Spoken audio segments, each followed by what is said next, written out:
Hi, in today's tutorial, I'm going to show you how to tell what folder an email is in.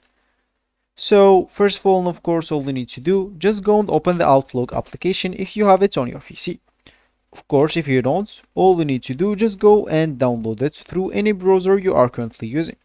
Once you open your browser, just go and type at the URL section, download Outlook, and follow the instructions of downloading like any other application.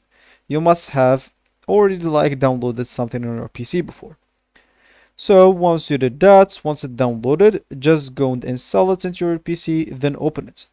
Once you open it, they will actually ask you to log in into your account. Of course, if you don't have an account, you'll need to go and create one.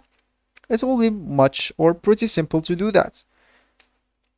So once you created your account and logged into it, or you just logged in into your account because you already had an account, so you'll find yourself here with this homepage or this main screen.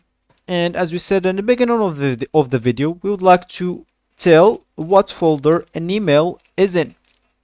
So of course, if you want to know that, of course you'll have here like the favorites emails, and here you'll have all the other emails.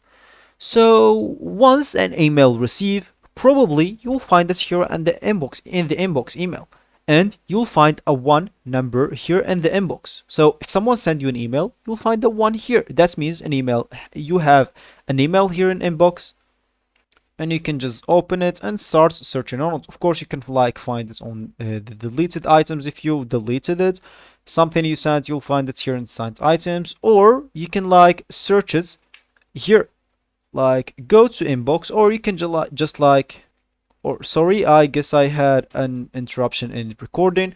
So what I said, what you have to do actually is just go here to whatever like email section, and go here to current mailbox and choose all the mailbox or all Outlook items.